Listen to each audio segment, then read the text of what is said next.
This is our first episode. This is the first episode of the Paritie Podcast, and it's an honor to have someone as Mr. Akin Thompson to be the first guest of our prestigious podcast. I went through your work and I was impressed with what I saw, and this is the topic you talk about is something that is not being talked about enough in this part of the world. It's a subject matter on men, and I listened to your podcast, and men's sanctuary, and I was blown by what I saw and what I had there. So I'm going to begin by asking you why you do what you do. Thanks, Abdul. Thanks for bringing me on. I'm glad to be here. Why I do what I do? Well, first, I'm a man. Yeah. And I, more than, any other person or, any other gender, because there are many genders now. Yeah. But I, more than any other gender, know the challenges that men face, and then the troubles we then face when you try and assert yourself as male or masculine. So that's why I do the work I do. Yeah, I think in listening to your work, you have this model or archetypes, that's what you call them, of men. Archetypes. Can we go deep into them and talk about them? Oh, cool. So first you have not first, but we'll first mention the king archetype. And the king is usually the ruler. He wants to maintain order and ensure that, there is a succession. The kingdom continues. So the interest of the kingdom is the king's business. So you have the king archetype. And then you have the warrior archetype. The warrior archetype, he protects and serves. His duty, or he feels obligated to protect his community or family or whatever setting he is found in, and to serve. Then you have the priest archetype. He's to give direction, counsel. So if the priest counsels even the king, and he is interested in the prosperity of the community, not just the continuity now, but also the prosperity. And then you have the lover archetype now, or the childlikeness of the masculine.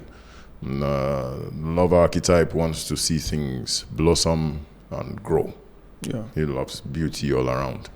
Yeah, so these are the four archetypes that are predominant in masculinity, of the psyches, the psychological states that men will usually find themselves in. Now, you typically see that a man will embody one archetype more than any of the others. So a man may have more of the kingly or the king archetype than he expresses the lover archetype. That doesn't mean he doesn't have all the three. So every man has all four archetypes. It's just that based on environment or training, he's going to exhibit one archetype more than the other. A soldier, for instance, you will expect a soldier to always behave like a warrior and not like a lover. Yeah. Yeah. And incidentally, an officer, though, so a general now has to behave more like a king and a priest. And the warrior. And a warrior. Now, talking about the warrior archetype, I mean, I think every man at some stage likes to exhibit this warrior archetype. Now, regardless of whether he's seen as soft or hard, whether he's playing sports, he sees it as a battle. Or whether he's feeding his family, he still exhibits that warrior archetype. Yeah. The priest archetype, now, everybody has it in them, and it is the primary responsibility of the man to bless his family, because that's where their prosperity and that's where their growth comes from. So that's the man's primary responsibility. And then the one we least talk about is the lover archetype. But this is where the playfulness, if you will, the childlikeness, things can really only prosper and grow in an atmosphere of love. Yeah. Yeah, but this is the one that is the least emphasized because no man wants to be seen as playful. Well, there's a lot of modern leadership that emphasizes this. If you go to Google offices, for instance, you see all these board games, you see football, you see volleyball courts, so they're exhibiting, you can see there's an emphasis on that lover archetype or energy, if you will. So this is a brief explanation on the archetypes. Okay, so like you made mention of like different genders. In this day and age, it's kind of difficult to know who is a man. What does it really mean to be a man? I would like to hear from you because, like you said, there are different genders nowadays, even beyond male and female. So I want you to explain what it means to be a man in this day and age. Well, interesting that you mentioned in this day and age, because when you talk about the purpose of a thing, you have to look at the person who created that thing. What did he intend? God intended that man should be on earth to dominate, to administer, organize, and to be in control, to breed, and then to feed, and also to lead. So that's what a man is. I mean, even the very word man, if you say you man a ship, it means that you are in control. Yeah. So we are supposed to be in control. The reason for men being here on earth is to control and organize. I mean, you could go to a forest and you see the way the way the vegetation grows in a forest. It's quite disorganized. But when you then see a settlement that a man has made, now that's supposed to be organized. Even if it has trees, it's now better organized. You have palm trees on one side, you have crop trees on another side, you have flowers, adorning the place, and it's supposed to look more beautiful than a forest. So this is the work of man: to organize, to administer, and to create, to leave a possibility of existence, future existence. And so that's not to diminish the resources or, deplete the earth. Yeah, so that was quite a brief explanation. And again, in this part of the world where we are right now, it's kind of difficult for men to kind of open up, no matter what a man is going through. I think I'll use one of your archetypes, the warrior archetype in him or the leadership archetype in him will not allow him to open up and kind of show any sign of weakness. What are your thoughts on a man always trying to do so much when the weakness is obviously there? Is opening up? What does opening up mean as a man? How should a man approach opening up when he faces a problem or a challenge? So opening up, in other words, who do you run to when trouble comes, or whose shoulder will you cry on? The problem is, in the outside world, there are not too many people who present themselves, as leaders or as people you can, who can give you a shoulder to cry on. Somebody builds a business empire, and the first thing, what do you see at the gate? Security guards to stop anybody from coming in or unauthorized. So you have to go through this protocol of trying to access. I'm sure you experience. You can stand by the side of the street and 100 cars will drive past you. Nobody's going to stop and ask you if you wanted a lift. Yeah. And it gets worse when you are standing with a female and then everybody stops to ask her if she wants a lift, and then you feel. So you keep building this shield. Nobody commends you for looking good. At least nobody commends me. Typically, except if it's my spouse or somebody close, or my mother. So, and that's what men find. The first person who will show you love will typically be your mother. Yeah. And so you build this affinity for your mother. But guess what? When you go to school, the first thing that they tell you is that they're going to wean you off your mother's breasts. And then there is nobody else there. So where you should have leaders that are listening and exhibiting, the lover energy and archetype, it's usually absent. Now, this is modern day. It wasn't so a few years ago, because in almost every community, this is across Africa, across Europe, in almost every community, before the modern era came, the industrial age came and eroded a lot of values, what we usually will have is a community of men who first are responsible for the rites of passage. A boy going into manhood. It's a community of men who are responsible for that passage. So like in modern day, maybe you will find that with the Maasai in Kenya. They still have those rites of passage. The Zulus still have those rites of passage, and they're still formal. And if you are Jewish, then you still have your bar mitzvah. That's a rite of passage. So there's a community of men who is responsible for bringing a boy to manhood. And they are still the same people who will be there when that man runs into trouble. In the modern day, that community has been eroded. Because first, there's a lot of individualism, which is, contrary to, the communal living. So when you build a house now, you're quick to build a fence with it. When you have a desk in the office, you want, nobody almost sits there. I mean, even in training, when we run training programs, when people sit on a particular seat today, on the first day of training, it's a 5-day training course. Yeah. When they sit on a seat, they're most likely going to sit on that same seat all through, because everybody wants some sense of ownership. But this is not what, so this doesn't foster, the lover energy, which encourages what? Sharing. There is not much sharing going on in the world today. And so you are not going to find men opening up. It's not, because if you are exhibiting the other 3 archetypes, those are archetypes of, extreme strength and individualism. Even though a king will always have a group of advisors, not just advisors. There are people that he's accountable to. I mean, is there a king without a kingmaker? No. There will be kingmakers. Yeah. There will be people the king is accountable to. It's just that in the modern world, it's sort of de-emphasized, and we call people special advisors, as if their roles is just to present and advise to the king.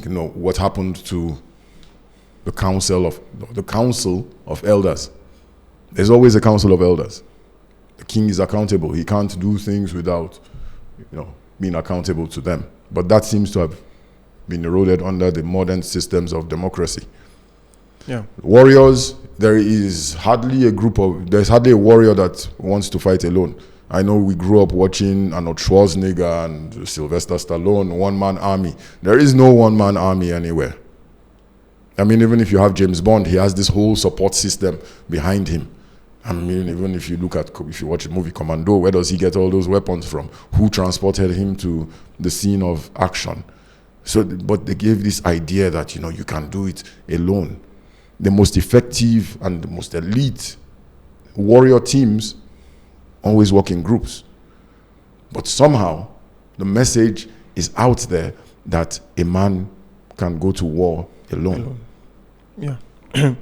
So you said the structures, there were structures in the past, but the structures are no longer there. What steps do you think can be taken to fix this problem? And men actually lack in terms of mentorship due to the structures being eroded. Men don't know where to go and get mentorship, because I believe mentorship is very important as a man. But nowadays, most boys and men are left to just find it out for themselves.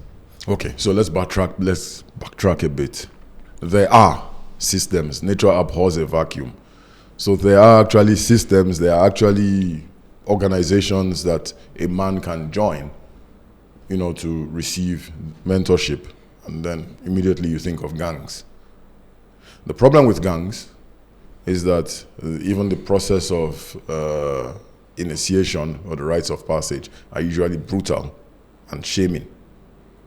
So the purpose of gangs is to subdue a man, to make him, serve that group. Yeah. But you don't want that. You want men to step into mature masculinity. So yes, there are groups. There is a group that started in South Africa, not South Africa, sorry, in the United States, the Mankind Project. It's called. I am a member of the Mankind Project, and then here in Nigeria, there is no MKP organization, so there is a Man Arise network, which we have set up with some other men, and it's groups like these that encourage men to meet together, and in those meetings where you can share the things that trouble you, how to resolve your shadows, how to reveal your deepest fears in a safe place. Because men want to know one thing, first, that they are safe. Many people don't imagine it, but a warrior needs to know that he's safe. There is no point sending a warrior into battle and then the first shots that will be fired will be from behind by friendly forces, or that he'll be exposed to enemy forces and have no backup or have no ammunition. Nobody wants to be in that situation. So it's the same thing. A man wants to know that he's safe. And so yes, we have set up groups like this to address this vacuum, and so that the rites of passage are not brutal and they're not shaming. We don't take what a man has done and use it against him. But if you look at some of these other organizations, they keep a record of every wrong that a person has done so they can blackmail him in future with it. You made mention of gangs, and right now, I think a young boy growing up has higher chances of joining a gang than looking for like mentorship, where he will meet real men to mentor him, people that are responsible men to mentor him, and nobody is addressing that issue.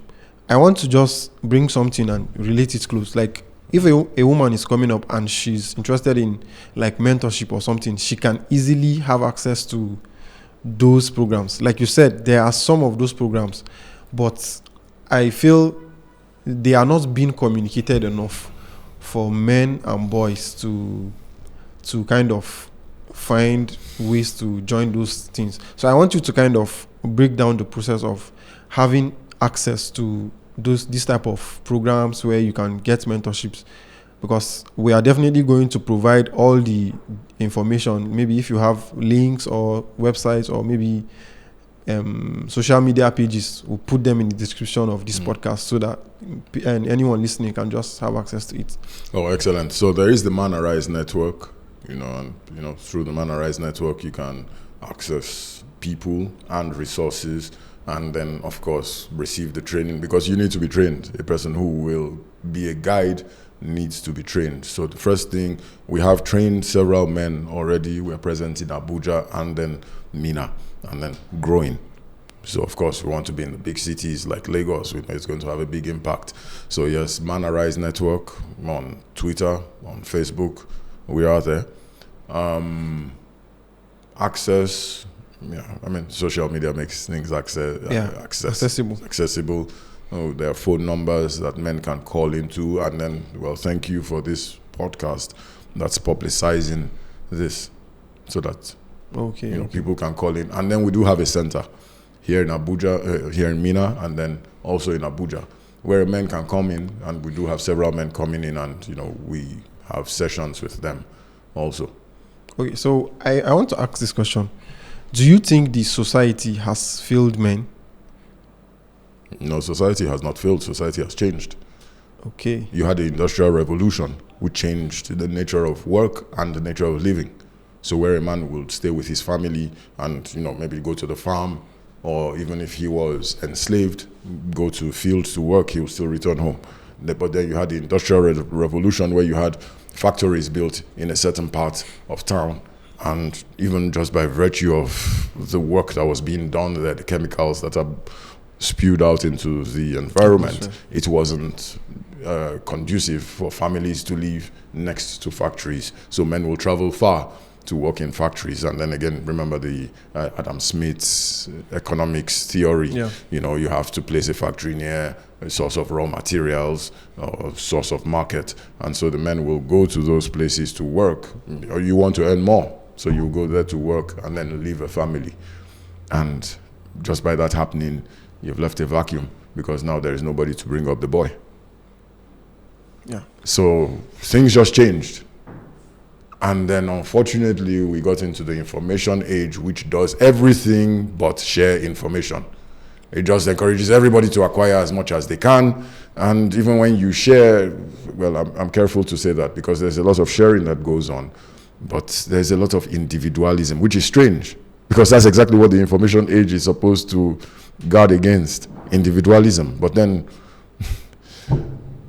you are going to access almost all YouTube videos on what? Your phone. And your phone is yours. Yeah.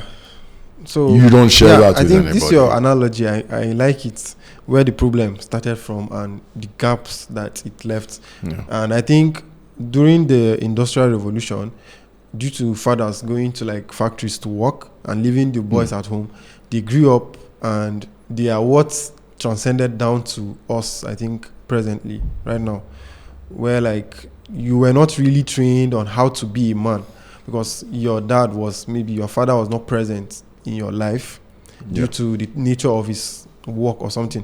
And I think even till this day, even with the Industrial Revolution, technology advancement and everything, parents still fathers still have to kind of go out and still source. They spend less time with their children, I think, at home. So it's still kind of a problem because becoming a man, honestly, it's not an easy job.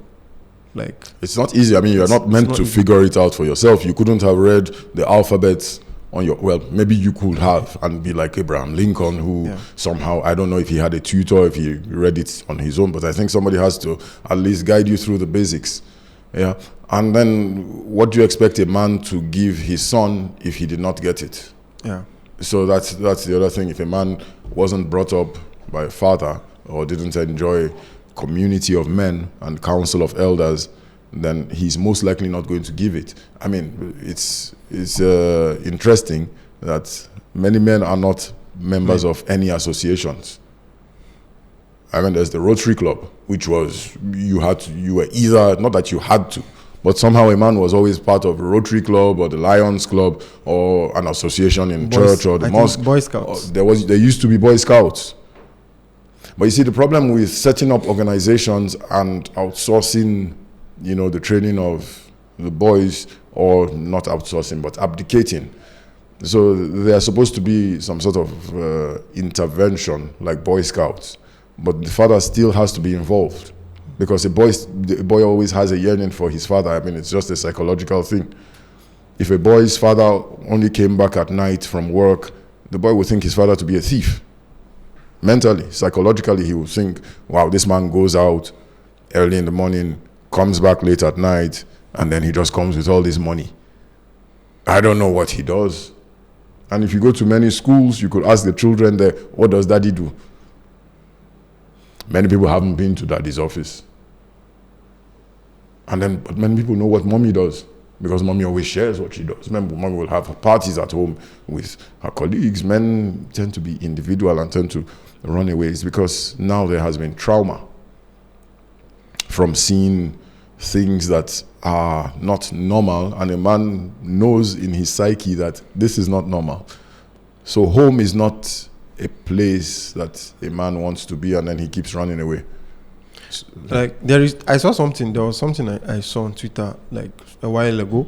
A lady was saying while they were growing up with her brothers and like the whole family, their father was not like around most of the time. He was busy working, making money for them because they are well to do. When he retired, he wanted them to be a part of him, but it was very difficult for them to adjust to him now being at home every day. Like that is one of the problem. And what do you think a man can do to solve that type of problem? Let me finish the story.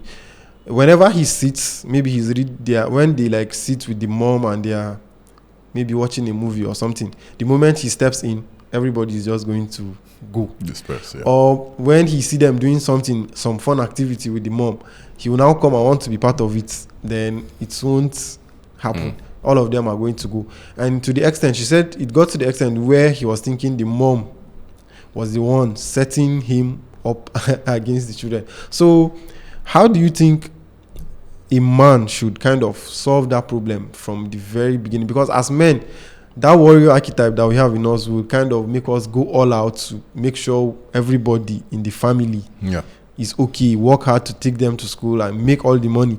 But when you retire, when it's coming to an end, you end up being in a lonely cycle.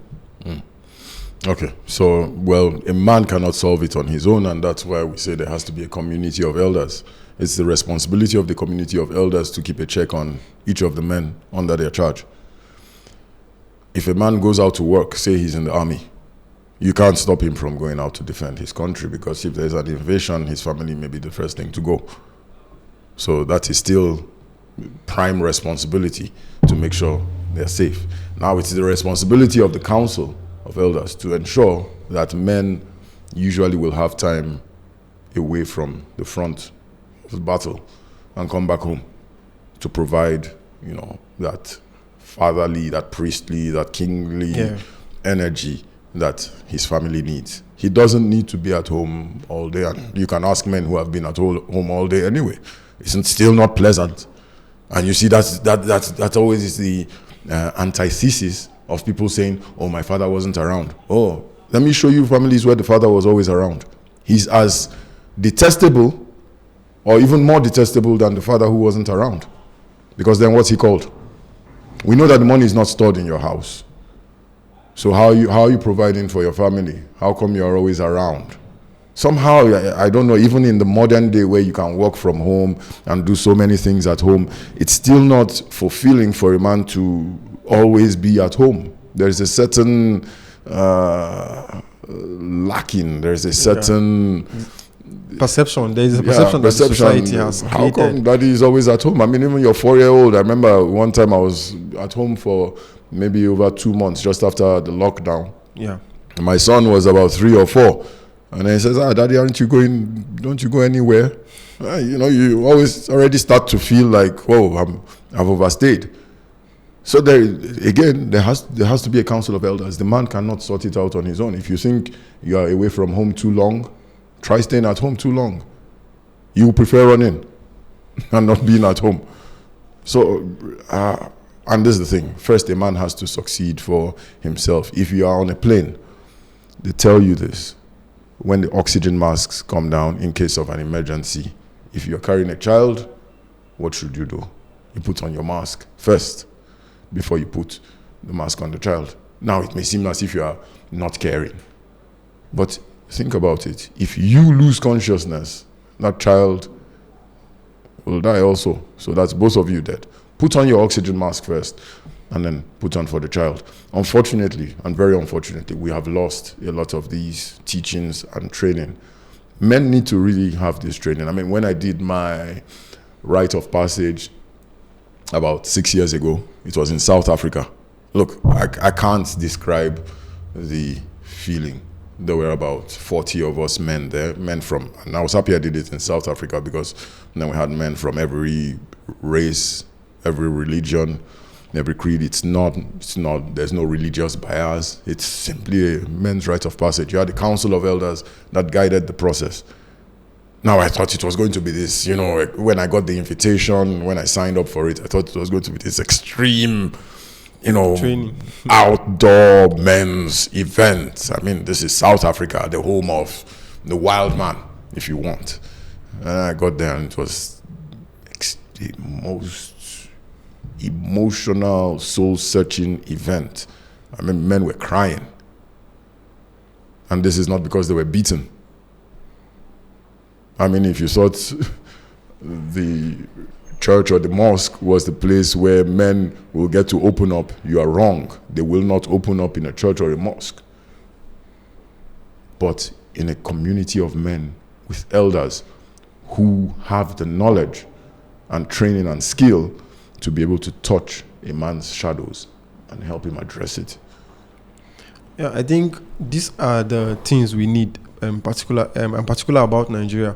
These are the things we need because if you go out, the amount of young men, adults, young boys involved in a lot of ill stuffs is just too much. And I always think nobody is trying to take account. Nobody is trying to help these young boys. Like, I don't think there's anyone out there, if not that I met you and I saw what you were doing. Like, I just want your movement to be really big, because I know what it's going to, how positive it's going to be on the society. So, like I said, in your office, I saw you guys do some lecture. If I want to be a part of it, what does it take? If I want to come for your classes. You said you do 5-day, like a 5-day course or training or something. Yeah. If I want to be a part of it, how do I go about that? I mean, well, you just sign up. There's trekagon.com. Okay. Just check online, trekagon.com, and just check out the schedule of our courses, and then you can sign up for any of them, or call the numbers that are displayed there, and we will guide you. Yeah. I mean, one thing we know is that, a man needs to have a career, and this is part of being a warrior. So in those days, it was just the sword and the shield, but even the farmers also have warrior energy when they go out to farm, or when the fisherman goes out to fish. It's tough work too. It's because you remember the archetype of the warrior wants to protect and to serve. So you are serving by providing food. So we find that having a career is an extremely important thing for a man. And so that's why we provide training first, because I am a telecoms engineer by career. We do a lot of telecoms training.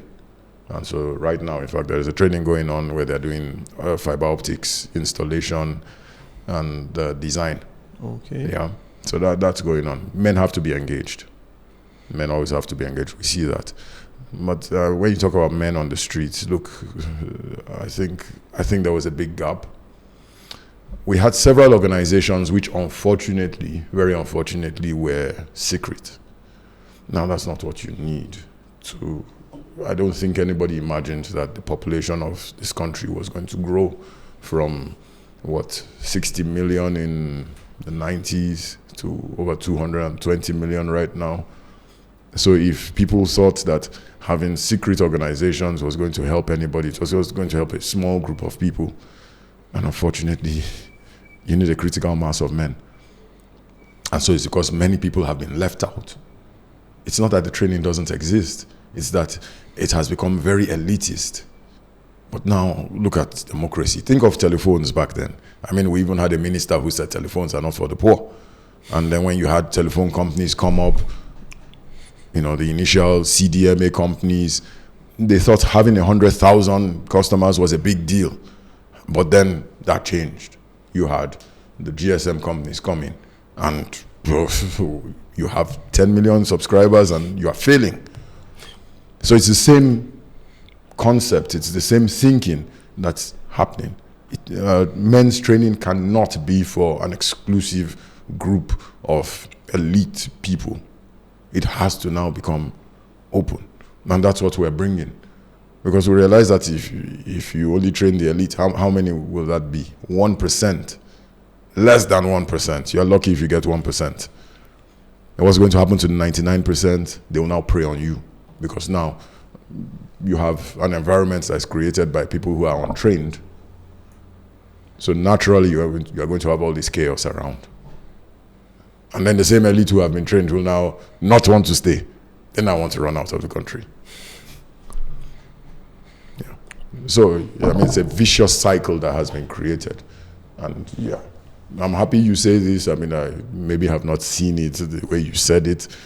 That, oh wow, this is going to change things. We have just started to do our work in our own way. Yeah, having small groups. But yes, we are expanding to start to train men in different cities, so they start to build these communities. And it's not just young men we train, we also train elders.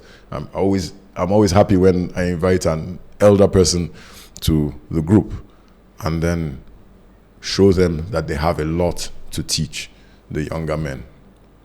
They have to sit in that council of elders. I mean, we had all the excuses. They said the life expectancy of men in Nigeria was, 56 years old. So, I mean, before you become an elder and establish yourself, I mean, first you have to get to maybe the age of 50. Not that it's statutory, but by the time you are retired, you're most likely dead.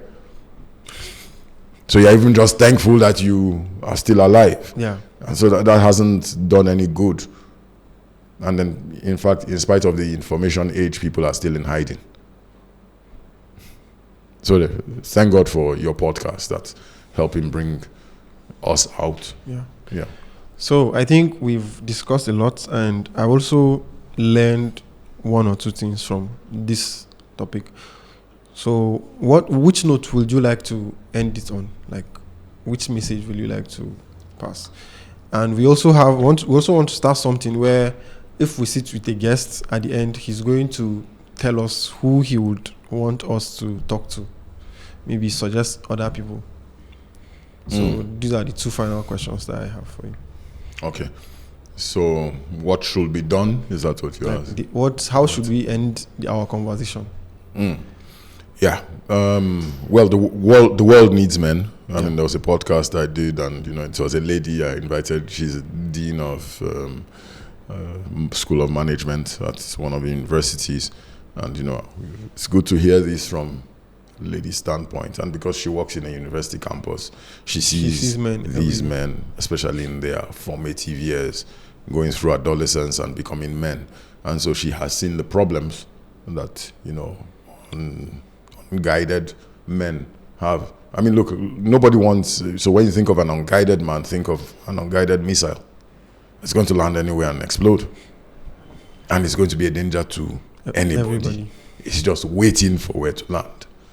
So that's what you have with unguided men. So I think everybody should now be awake that first the world needs men. I mean, I hear all the talk about, toxic masculinity, and I wonder, I say, but there is nothing that says toxic femininity.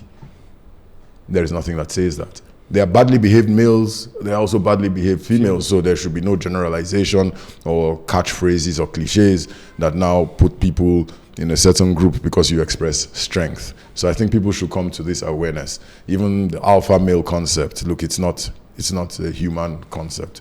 It comes straight from animals. And researchers have fought against this concept. Interestingly, the alpha male concept should not be encouraged, because that's exactly what has put us where we are.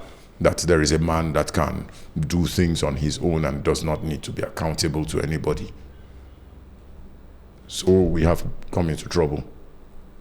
We need to get out of it. First, there needs to be knowledge, awareness, and then people see light, and then they start to go towards light.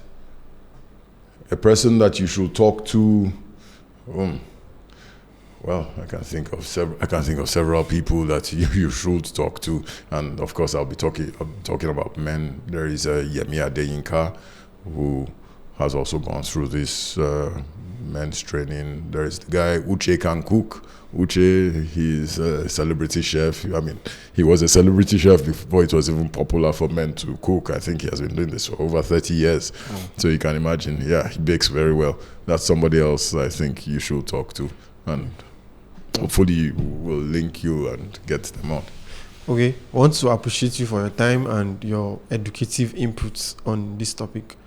Hopefully we get to talk with you again another time. Wow. The thanks is mine, Abdul. Thanks for bringing me on.